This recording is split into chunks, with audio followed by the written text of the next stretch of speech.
la idea es que ustedes tengan un panorama de lo que pueden hacer como ingenieros en alimentos. No solamente, después de esta plática, yo quisiera que reflexionaran y no sé, cada quien ahorita a lo mejor en este tiempo ya les hicieron pensar por qué se metieron a esta carrera, fue su primera opción o es la quinta, o los rechazaron de medicina y se vinieron para acá, como a muchos de nosotros del área química, ¿verdad?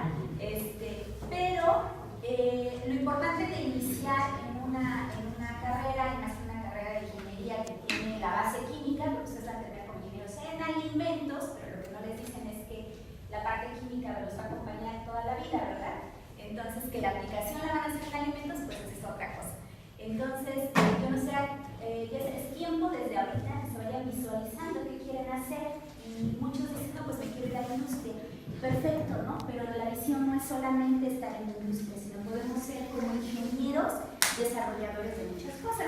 Y quiero empezar con la palabra ingeniero. Ingeniero proviene de ingenio y es la persona que tiene la capacidad para poder resolver problemas. Entonces, cuando les digan ingeniero en alimentos fulano de tal, pues están diciendo solucionador de problemas fulano de tal. Y ven para acá porque aquí tengo un problema, ¿no? Se me está contaminando todo el producto y tú dime cómo lo resuelves porque eres ingeniero. Entonces, el ingeniero es un solucionador de problemas. Cuando les digan ingenieros, pues ustedes sabrán si se crecen o no, porque lo que los van a poner a hacer es a solucionar un problema. Entonces, quiero hablar de un problema que detectamos, que se soluciona de una forma y que ahorita estamos en ello, ¿no? Entonces, les quiero hablar de la extracción supercrítica aplicada a matrices de interés en el área de alimentos. El contenido de la presentación va a ser les voy a dar una pequeña introducción, los fundamentos del tema, las aplicaciones de la extracción supercrítica, les voy a mostrar el equipo de extracción supercrítica, las experiencias que se han tenido y algunas conclusiones. Bueno, conclusiones como tal. Entonces, ¿qué es una extracción?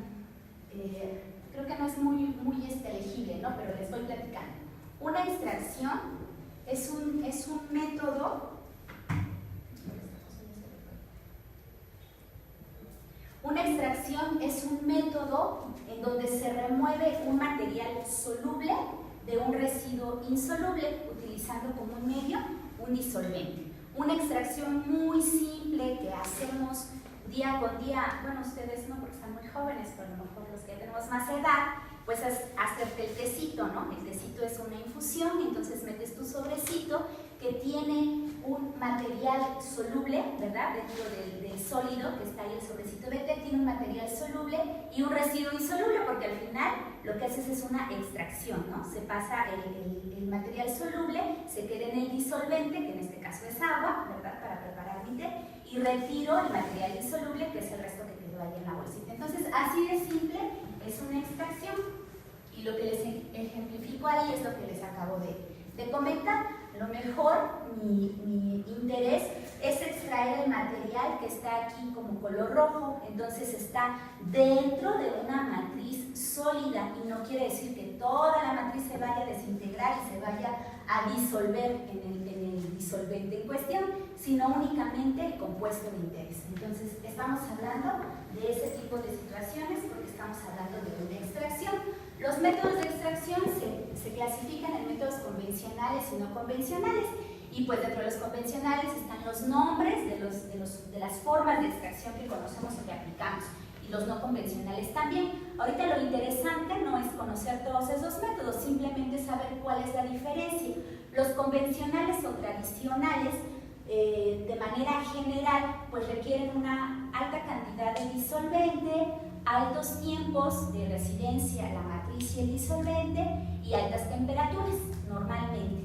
Los no convencionales, pues por el contrario, reducen los tiempos de extracción, reducen la cantidad de disolvente o bien utilizan disolventes que pueden ser más amigables con el medio ambiente, por así mencionarlo, y reducen la temperatura. Entonces, esto quiere decir que si tengo una matriz que pueda ser, que pueda sufrir algún daño por efecto de la temperatura, pues puedo extraerla o tratarla con un método no convencional. dentro de los métodos no convencionales, dentro de los métodos convencionales el más utilizado es el método Soxhlet, que seguramente va a ser el primero que ustedes van a conocer ahí en el laboratorio, y dentro de los no convencionales se encuentra la extracción mediante fluidos supercríticos, que está aquí. La extracción mediante fluidos supercríticos es simple en cuanto a funcionamiento, ¿verdad? Y en este tipo de extracción no necesitamos altas temperaturas, dependiendo del disolvente que vayamos a utilizar, pero necesitamos altas presiones. La ventaja es que cuando obtenemos el extracto podemos separarlo del disolvente por una simple manipulación de la presión. Y además ustedes ya fueron al laboratorio, ¿no? Entonces ya conocen este equipo en vivo y a todo color.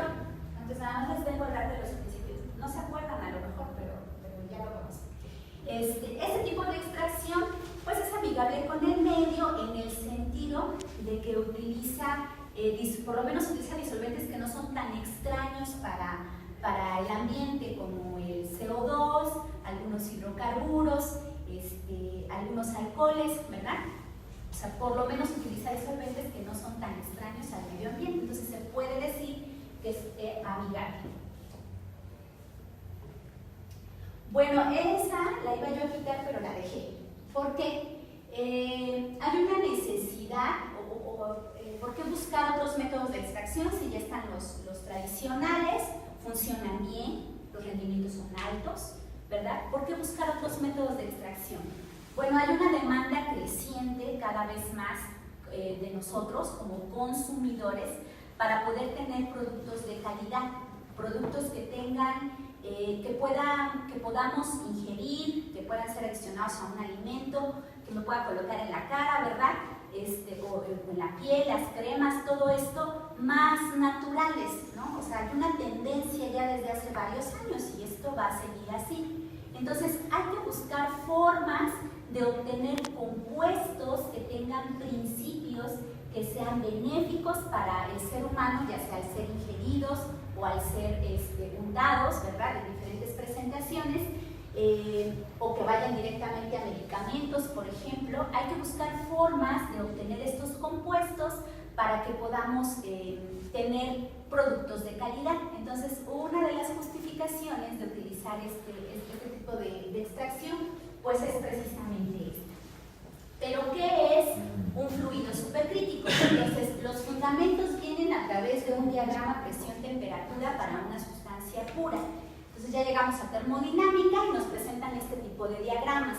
¿Por qué son importantes este tipo de diagramas? Porque nos permiten conocer a qué condiciones, presión, temperatura, volumen, tengo la sustancia en estado sólido, en estado líquido y en estado gas. Entonces, este diagrama a ustedes ya no se les hace ajeno, ¿verdad? Porque por ahí en preparatoria lo vimos, en donde nos decían, bueno, el diagrama de una sustancia pura, un diagrama de fases para el agua, y entonces decían, y donde coexisten las tres fases se llama punto triple, ¿verdad?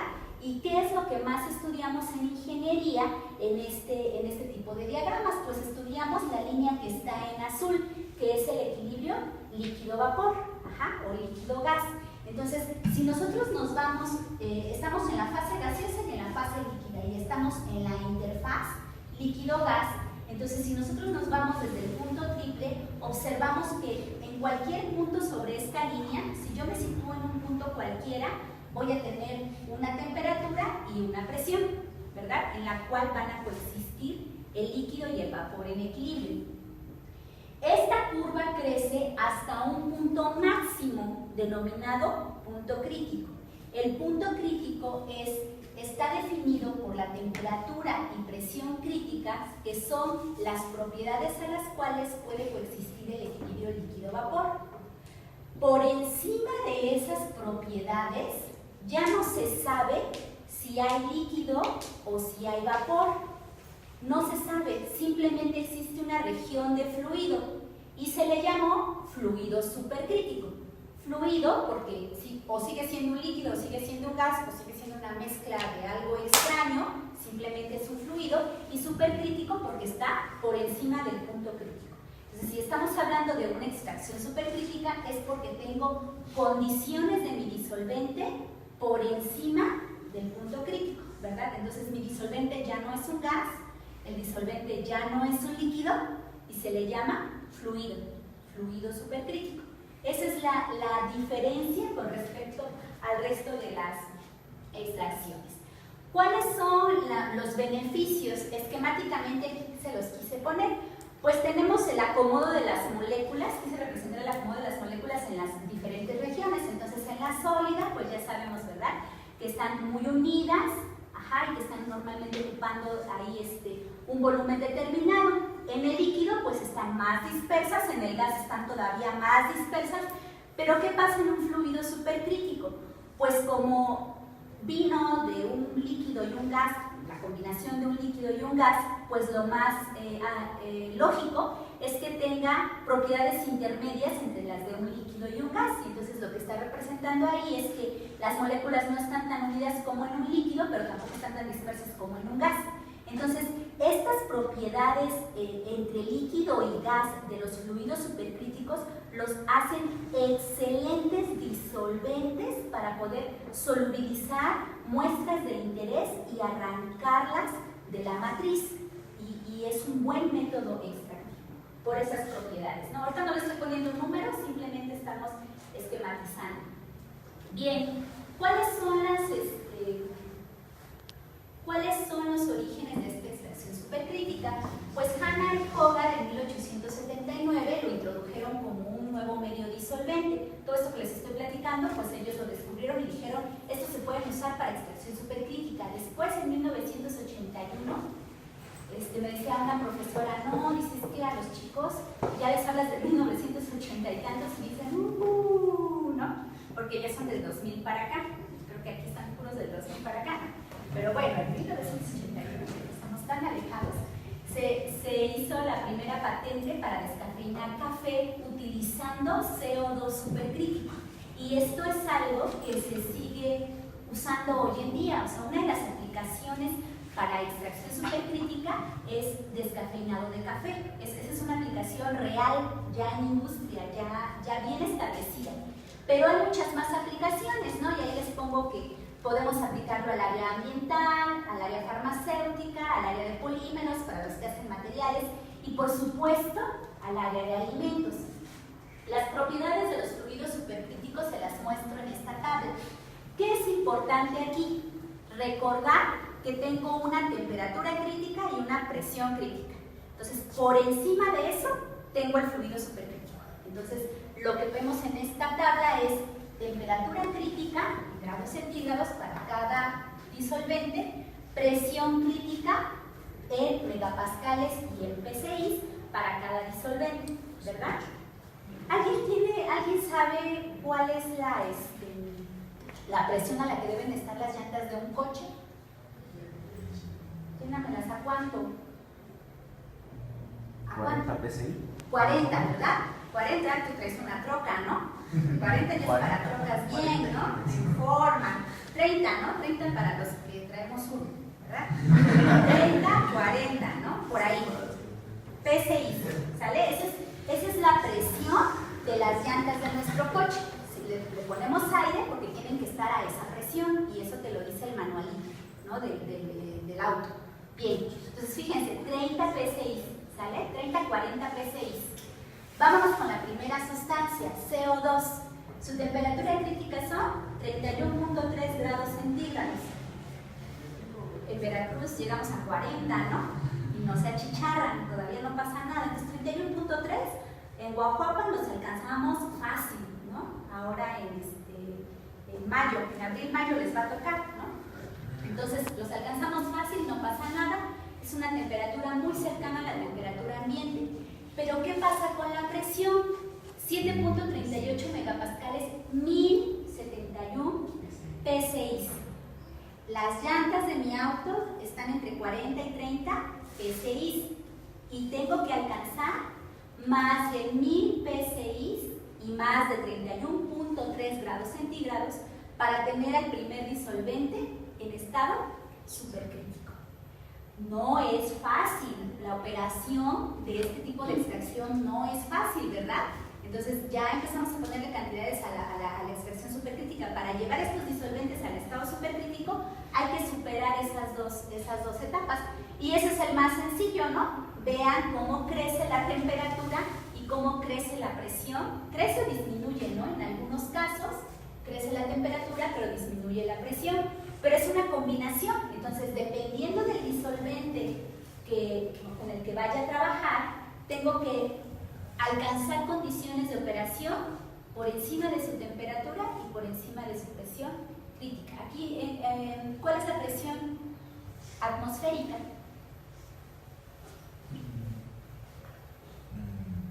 ¿Una atmósfera? ¿No le suena? ¿Estamos en una atmósfera de presión? Un poquito menos, aproximadamente una atmósfera. ¿Sí? Un poquito menos de una atmósfera. 500, 600 milímetros de mercurio. ¿Sí? Por ahí. Bueno, estamos hablando de que para el CO2, 70 veces la presión atmosférica, ¿no? Entonces, la cantidad de presión que se tiene que alcanzar en este tipo de sistemas. El CO2 es el fluido más utilizado y ahorita van a saber por qué. Pues porque es no inflamable, no tóxico, me lo tomo en la coca y no me pasa nada, es visible, recuperable, puede ser recirculado en el proceso, tiene una difusión rápida, es conocido como sustancia GRAS. ¿Les suena eso? Para alimentos, sustancia GRAS es algo importante, ¿verdad? Que puede ser utilizada como un aditivo seguro para un alimento, eso significa GRAS. Está aprobado por la FDA, que es el organismo encargado de regular los alimentos o la calidad de los alimentos en Estados Unidos, ¿verdad? Y bueno, y en el mundo, ¿no? Y por ende, en el mundo. Es compatible, económico, más o menos barato, se puede usar en el laboratorio sin ningún problema. Entonces, es el fluido más utilizado, no quiere decir que sea el único. El problema es que, pues, por ahí hay una regla cuando hacemos extracciones y decimos, no extracciones, sino de manera general cuando trabajamos en el laboratorio decimos, lo semejante disuelve lo semejante. Entonces, el CO2 va a disolver pues solamente los compuestos que sean semejantes a él. Entonces estamos hablando de un concepto químico que se llama polaridad, ¿no? Y que es lo primero que les va a dar ahí de tope, si no es que ya les dio, ¿verdad? ¿Y qué es polaridad? Pues ¿qué es electrónica? Eso es todo, ¿verdad? ¿Qué tan rico es electrónicamente? Eso es todo, que si los dobles enlaces que si están repartidos, ya todo ese rollo se lo van a tener que echar ustedes. Riqueza electrónica. Entonces, dependiendo de la riqueza electrónica del disolvente, va a ser lo que pueda extraer. Entonces, esa es la limitante. Pero no hay problema, si queremos trabajar con el CO2, podemos trabajar también con otros disolventes, es decir, hacer una mezcla. Entonces hablamos de que utilizamos un disolvente y al otro se le llama codisolvente. Entonces, en esta grafiquita les muestra cuáles son los codisolventes más utilizados cuando se trabaja con CO2. Y el principal es el etanol. Pues CO2 y etanol sin problema a un alimento, ¿verdad? No me digan que no, las cervezas, los mezcales, etanol, ¿no? ¿Verdad? Eso también lo van a aprender.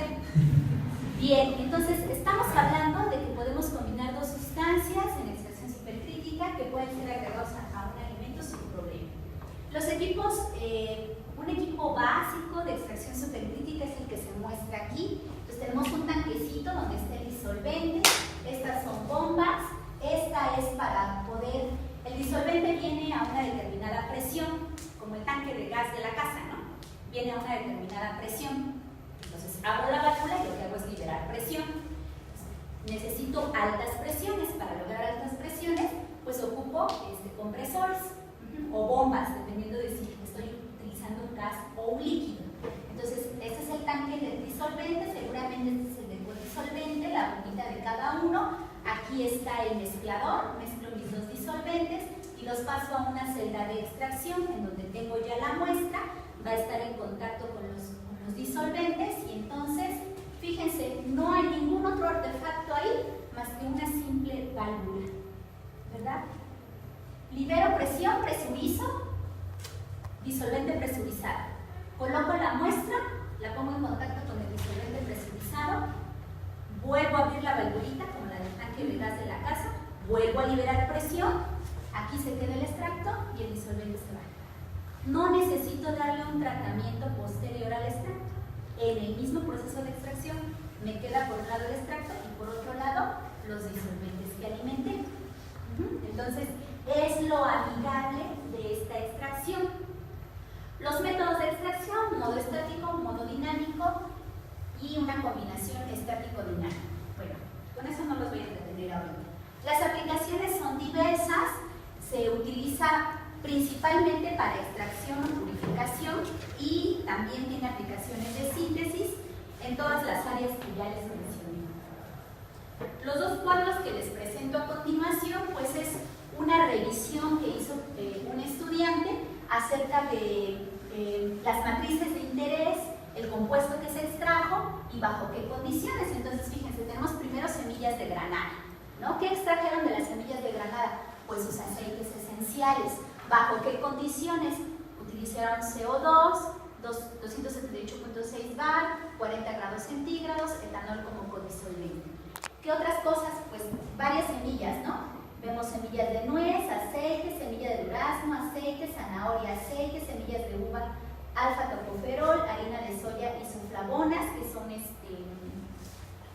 flavonoides importantes, ¿verdad? Porque tienen una capacidad antioxidante, menta, aceite esencial, aceite de pescado, vino y whisky para extraer etanol, vino de arroz para polifenoles. Es decir, lo que les quiero decir aquí es, la extracción supercrítica tiene una amplia aplicación en alimentos, ¿verdad? Con eso nos quedamos, ¿de acuerdo?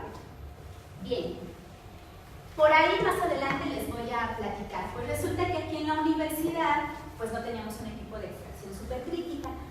En la maestría, cuando hice la maestría, pude trabajar en el Instituto Mexicano del Petróleo, donde tienen muchas cosas, y había facilidades y pudimos armar un equipo de extracción supercrítica en el que trabajé y todavía sigue ahí operando muy bien. Entonces, pues uno siempre se trae esa idea, ¿no? Yo quiero tener mi equipo, quiero tener mi equipo, quiero tener mi equipo. Pues comercialmente existe, ¿no? Préstenme 2 millones de pesos y compro uno, ¿sale? Entonces, pues, país tercermundista, Oaxaca, León, quien nos conoce, ¿no? Se hicieron muchos intentos por ver y hubo, pues, oportunidades de tener proyectos financiados, no para construir equipos de extracción supercrítica. Entonces, hubo una economía de un proyecto y hubo un alumno, un compañero, un ex compañero, un egresado, que se interesó en poder trabajar sobre esta idea y diseñó y construyó un equipo de extracción supercrítica que nos costó mucho menos que esos 2 millones de pesos, ¿verdad? Y que está operando aquí en uno de los laboratorios de la universidad. Entonces lo que les presento ahorita es el equipo que tenemos y que les digo que ustedes ya conocieron. Mi abuelita se Unicel. Las bolitas de Unicel estaban aquí en el bañito. Bien, entonces ese equipo, el diagrama es se parece mucho al diagrama anterior, ¿no? Porque es el diseño básico de un equipo de extracción supercrítica. La única diferencia es que por ahí no nos alcanzó para el compresor. Entonces, ¿qué hacemos? Necesitamos altas presiones, ¿no? Más de 1000 PSI, decíamos, ¿no? Porque vamos a trabajar con CO2. ¿Qué hacemos? Ah, pues termodinámica. Claro, termodinámica. Tengo un gas, incremento temperatura, se incrementa la presión, ¿verdad? Entonces, tienen aquí una celita o se tiene una celita en donde se hace el llenado de disolvente y luego se calienta. Y eso se presuriza, pero en forma, ¿no? Y alcanzamos las condiciones de operación. Entonces es un equipo, este diagrama corresponde a un equipo que tenemos en la universidad. Entonces es muy probable que a ustedes ya les toque hacer prácticas en este equipo, ¿verdad? Por ahí todos los plus que tiene la universidad es otro más. El equipo es entonces está muy bonito, ¿eh? Entonces tenemos la celita que tiene la cinta. Este es el extractor, aquí están las bolitas de Unicel, como dice su compañero. Este es el extractor y esta es la valvulita que va a hacer que cambie la presión del fluido y que por un lado, aquí no se ve, hay una celita recolectora, que por un lado se quede el disolvente, el extracto, perdón, y por otro lado se vaya el disolvente. Entonces, es un equipo que se construyó en México, ¿verdad? Los controles todavía no son mexicanos, ajá, pero sus compañeros electrónicos y mecatrónicos van a trabajar en eso. Entonces, pues no lo podemos hacer todo tampoco, ¿no? No les voy a decir que los papás aquí somos los ingenieros en alimentos, pues no, pero hacemos muchas cosas interesantes, pero requerimos ayuda, ¿no? Bien, ¿cuáles han sido las experiencias? Pues a raíz de la construcción, junto con la construcción, pues Ulises trabajó con menta, dijo yo estoy interesado en la menta, voy a extraer aceite esencial de menta y trabajó con menta. De ahí, ¿quién vino de ahí? De ahí vino Gabriel y se acercó un productor de aguacate con nosotros y nos dijo, oigan, pues yo vendo aguacate, ¿no? Y pues me va muy bien, está asociado ahí con varios productores, les va muy bien. Dice, pero pues cuando se elabora un producto a base de aguacate, pues ¿cuáles son los residuos? La cáscara y el hueso, ¿verdad? Y luego tu mamá te dice, haz el aguacate, pero déjale el hueso. ¿Para qué? Para que no se oxide. Oh, las mamás son las mejores termodinámicas del mundo, pero además las mejores ingenieras en alimentos. Nada más no tienen título, pero de verdad que son las mejores y se van a dar cuenta. Entonces, dice, pues, ¿por qué no trabajamos con el hueso de aguacate? Pues ¿no? Vamos a ver qué tiene, vamos a extraerle sus componentes mediante extracción supercrítica y vamos a identificar. ¿Será cierto eso de que no se oxida por el hueso de aguacate? Vamos a investigar primero el hueso de aguacate y luego investigamos la interacción, ¿verdad? Porque una cosa es la matriz sola y otra cosa ya es estando en contacto con otra sustancia, ¿verdad? Bueno, entonces vino Gabriel y dijo, pues yo trabajo con el hueso de aguacate, pues trabajó con hueso de aguacate. De ahí vino Angélica y dijo, pues yo estoy interesada en la palma y en el aceite de palma. Y aquí hay un vivero genial, que si no han tenido oportunidad de ir a visitarlo, pregunten dónde está el vivero y váyanse. No, nadie no esperen a Tenoch que venga por ustedes y se los lleve al vivero. No, váyanse ustedes solos al vivero. Y hay infinidad de especies, no solo de la Mixteca, sino del estado. Entonces fuimos, le dieron los kilos de palma en el vivero y también hizo sus extracciones para recuperar el aceite. De ahí vino Antonio y dijo, pues yo quiero trabajar con los quintoniles. ¿Han comido ustedes los quintoniles? Sí, pero eso es lo que se está perdiendo, ¿verdad? Es una hierba que se come en un caldo, sabe exquisito. Entonces dijo, yo quiero trabajar con los quintoniles. Él hizo otra cosa totalmente diferente, producción de aromas, ¿verdad? Notas verdes, que es otro rollo. Pero investigamos qué ácidos grasos, qué aceites tenía la semilla y la cascarilla de quintoniles y fue mediante extracción supercrítica.